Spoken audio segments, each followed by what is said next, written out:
Papa, binabantayan po namin dalawa. Kaya po lagi po kami absent sa school. Hindi kayo napasok? Napasok po minsan pag wala pa si Papa. Minsan hindi kayo napasok para bantayan si Papa. Ako po. Awa na po kasi ako kay Mama. Siya lang po nagtatrabaho mag-isa. Masakit po kasi si Papa. Tirik na tirik ang araw at dahil sa sobrang init ay nakakatakot lumabas. Subalit paano mo ba matitiis ang pag-iyak ng mga batang humihingi ng tulong upang maipagamot ang amang unti-unti nang nauubusan ng lakas?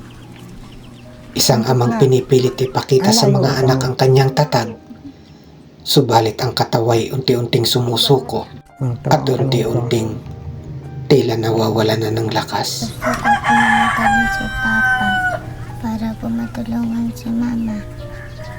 Magtrabaho po.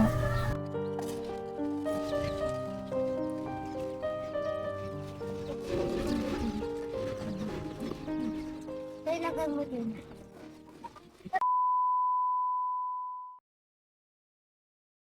Ang pangalan mo ulit, kuya? Jesus Tadeo po. Jesus Tadeo. Ilang taon na ikaw? 28 po. 28.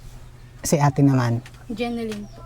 ilang taon na ikaw? 28 din po. 28.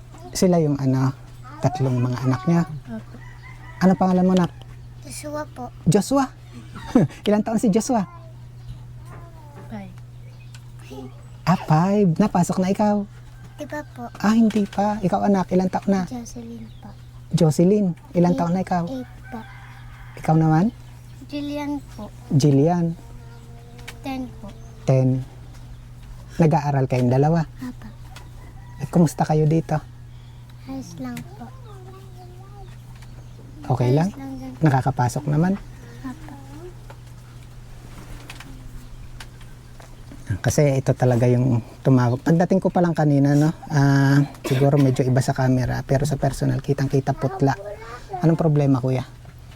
Malimit po akong mali. Tapos yung dati yung mga katawan ko lagi yung nangingilig. Tapos yung mga ko pag nangingilig yung katawan ko nadamay, natabingi. Tapos minsan natuloy lang ako hindi ko na mamalayan. Gaano katagal ng ganyan nararamdaman mo? October pa. October nitong taon? Nakaraan. Anong nakaraan taon pa? Simula nun hanggang ngayon, hindi ka pa nakakapagpa-check up ng maayos. Dahil? Wala naman ako hirang pang pa-check up ng pa-check up ang bilang gamot. Kumusta ba yung sitwasyon nyo rito? Anong kabuhayan nyo? Kabuhayan po namin, trabaho po nito ay sa halamanan lang. Ako naman ay walang trabaho, dito lang ako. Dahil? Kaya nga po ng sakit na. Hindi nakayanin talaga.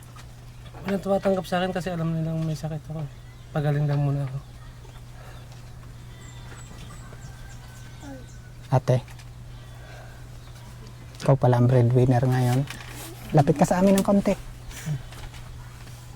Kumusta kayo dito? Umayos. Ba't ka naiyak man? Gusto ko na pong gumaling yung asawa ko.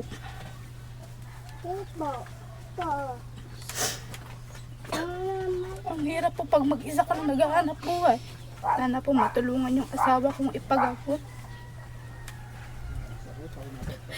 Para po gumaling na.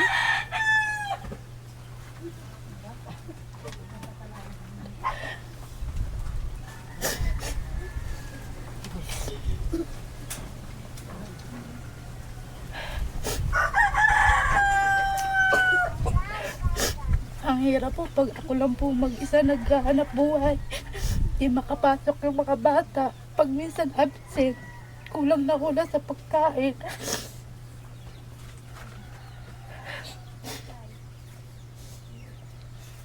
Minsan sa isang araw, 3 beses lang sila. Sa isang linggo, 3 beses lang sila nakakapasok. Pero mga kababayan, no, habang kinakausap ko itong mag-asawa, anak, bakit ka umiiyak? Naawa na po kasi ako kay Mama. Siya lang po nagtatrabaho mag-isa. Masakit po kasi si Papa. Nag-iyak na po itong mga bata. Anak, ba't ka naiyak? Naman po kay Papa, binabantayan po namin dalawa. Kaya po lagi po kami absent sa school. Hindi kayo napasok? Napasok po minsan pag wala pa sakit si Papa.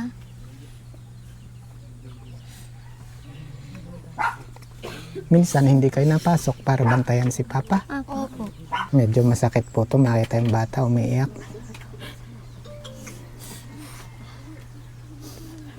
Joshua, hindi ka pa napasok, ano? Ano nga pangalan mo ulit?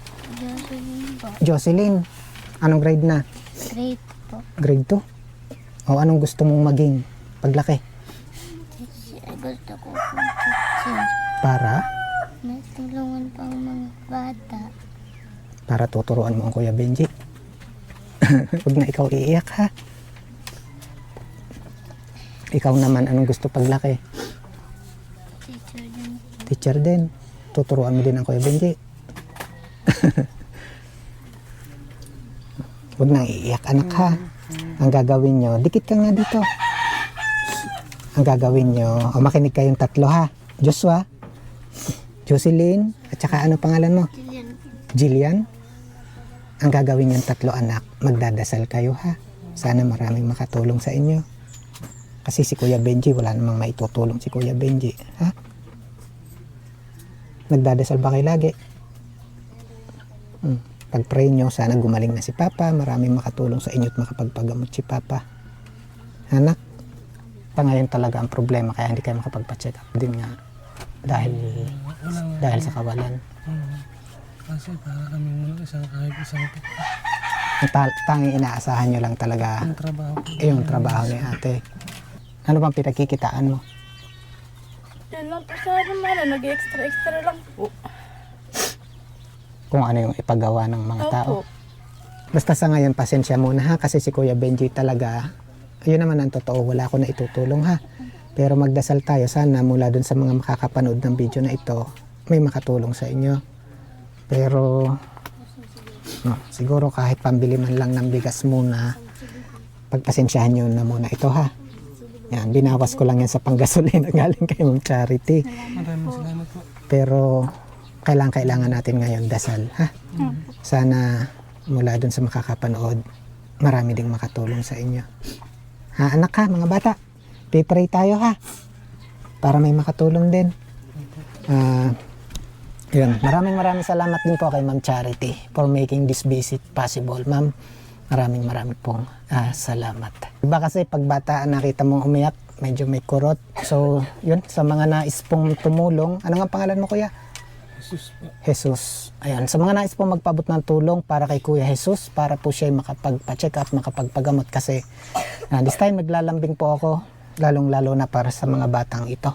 Kasi ano man pong naging sitwasyon ni Kuya Jesus, nakasalalay po yung kinabukasan ng tatlong mga batang ito. So sa mga nais po magpaabot ng tulong, kung kayo sa mga nais po magpaabot para po kay Kuya Jesus, no, huwag niyo pong kalimutan yung isang maiksing message na for Kuya Jesus. Yun po para alam ko yung matatanggap ko po na tulong, yun po para sa kanila. And then yan, muli naglalambing po ako, may kasama po yung napakaraming pakiusap para matulungan po natin yung pamilya ni Kuya Jesus. Mga kababayan, please share this video po.